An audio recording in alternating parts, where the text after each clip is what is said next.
PCS ఉన్న ఆడవాళ్ళందరిలో ఒకటే లాంటి సింప్టమ్స్ కనిపించవు మనకి. ఎందుకంటే పీసీఎస్ అనేది ఒక డిసీజ్ కాదు. ఇట్స్ ఏ సిండ్రోమ్, అంటే కలెక్టివ్ సింప్టమ్స్. ఈ సింప్టమ్స్ దేని ద్వారా వస్తాయి? మీ బాడీలో జరిగే ఫిజియలాజికల్ చేంజెస్ వల్ల ఈ సింప్టమ్స్ అనేవి కనిపిస్తాయి. మరి ఆ చేంజెస్ ఏంటి, టైప్స్ ఆఫ్ పీసీఎస్ ఏంటి అనేది మనం అర్థం చేసుకుందాం. ఫస్ట్ టైప్ ఆఫ్ పీసీఎస్, ఇది 60-70% పీసీఎస్ ఆడవాళ్ళలో కామన్గా కనిపించేది టైప్ అని చెప్పుకోవచ్చు. ఎలా స్టార్ట్ అవుతుంది అంటే, తినాల్సిన కార్బోహైడ్రేట్స్ కన్నా ఎక్కువ మోతాదులో తినడము, ఇర్రెగ్యులర్ స్లీపింగ్ ప్యాటర్న్ ఉంటుంది అండ్ సెడెంటరీ లైఫ్ స్టైల్. దీనివల్ల గ్రాడ్యువల్గా వెయిట్ పుట్ ఆన్ అవుతూ ఉంటారు till to A condition where మీరు ఇన్సులిన్ రెసిస్టెన్స్ని డెవలప్ చేసుకునే కండిషన్ దాకా మీ హెల్త్ని ఇగ్నోర్ చేస్తారు.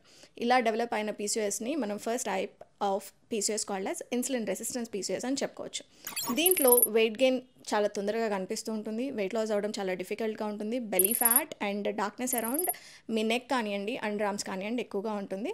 కొన్నిసార్లు ఫేషియల్ హెయిర్స్ లేదా హెర్సటిజం అన్నది చాలా కామన్గా కనిపిస్తూ ఉంటాయి అన్నమాట. Second type of PCS inflammatory PCS. ఎప్పుడైతే మీ బాడీ క్రానిక్ లో గ్రేడ్ ఇన్ఫ్లమేషన్కి గురవుతూ ఉంటుందో, ఈ ఇన్ఫ్లమేషన్ ఓవరీస్ని ఎక్సెస్ టెస్టోస్టిరాన్ ప్రొడ్యూస్ చేయడానికి స్టిమ్యులేట్ చేస్తూ ఉంటాయి. దీనివల్ల ఎస్ట్రోజన్, ప్రొజెస్ట్రాన్ అండ్ టెస్టోస్టిరాన్ ఈ 3 హార్మోనల్ ఇంబ్యాలెన్సెస్ వల్ల కలిగే మెన్స్ట్రల్ ఇర్రెగ్యులారిటీస్ని ఎక్కువగా చూస్తూ ఉంటారు.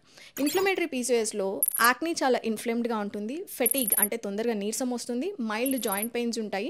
అంతేకాకుండా ఐబిఎస్ లాంటి సిమ్టమ్స్, బ్లోటింగ్, కాన్స్టిపేషన్ లేదా ఫుడ్ ఇంటాలరెన్సెస్ ఎక్కువగా కనిపిస్తూ ఉంటాయి అన్నమాట. థర్డ్ టైప్ ఆఫ్ పీసీఎస్ని మనము ఎడ్రినల్ పీసీఎస్ అంటాం. అంటే ఏంటంటే, ఎవరైతే క్రానిక్గా స్ట్రెస్ తీసుకుంటారో, అండర్ ఈటింగ్ అంటే ఇవ్వాల్సిన న్యూట్రిషన్ కన్నా తక్కువగా తింటారో, ఎక్కువ మోతాదు ఎక్సర్సైజ్ చేస్తూ రెస్ట్ అండ్ రిలాక్స్ అనే ఫేజే లేని వాళ్ళ ఆడవాళ్ళలో ఎడ్రినల్స్ ఎక్కువ స్ట్రెస్కి గురవుతాయి. ఎప్పుడైతే ఎడ్రినల్స్ ఎక్కువ స్ట్రెస్కి గురవుతాయో అవి ఎక్సెస్ టెస్టోస్టిరాన్స్ని ప్రొడ్యూస్ చేస్తాయి, అంటే ఎక్సెస్ మేల్ హార్మోన్స్ని ప్రొడ్యూస్ చేస్తాయి. మరి ఒక ఫీమేల్ బాడీలో ఎక్సెస్ మేల్ హార్మోన్స్ ఉన్నప్పుడు ఏమవుతాయి? ఆబ్వియస్గా గడ్డాలు, మీసాలు అంటే ఫేషియల్ హెయిర్ అండ్ మీకు అప్పర్ లిప్ పైన హెయిర్ ఎక్కువగా కనిపిస్తూ ఉంటుంది, ఇన్ఫ్లమేటరీ యాక్నీ ఎక్కువగా కనిపిస్తూ ఉంటుంది అండ్ సివియర్ హెయిర్ ఫాల్ ఉంటుంది. ఇలాంటి ఎడ్రినల్ పీసీఎస్ ఉన్న వాళ్ళల్లో వెయిట్ పెద్ద ఇష్యూగా కనిపించదు, కానీ మీరు ఇన్సులిన్ ఫాస్టింగ్ ఇన్సులిన్ చేసుకున్నప్పుడు నార్మల్గా ఉంటుంది. సో ఇన్సులిన్ రెసిస్టెన్స్ ఉండొచ్చు, ఉండకపోవచ్చు. బట్ డిహెచ్ఈఎస్, కార్టిసాల్స్ లాంటి టెస్ట్ చేసుకున్నప్పుడు మీకు ఇంబ్యాలెన్స్ కనిపిస్తుంది. ఈ రీజన్ వల్ల ఎడ్రినల్ స్ట్రెస్ ఇండ్యూస్డ్ హై టెస్టోస్టిరాన్స్ అనే ఒక రీజన్ వల్ల మీకు విపరీతమైన హెయిర్ ఫాల్ ఉంటుంది.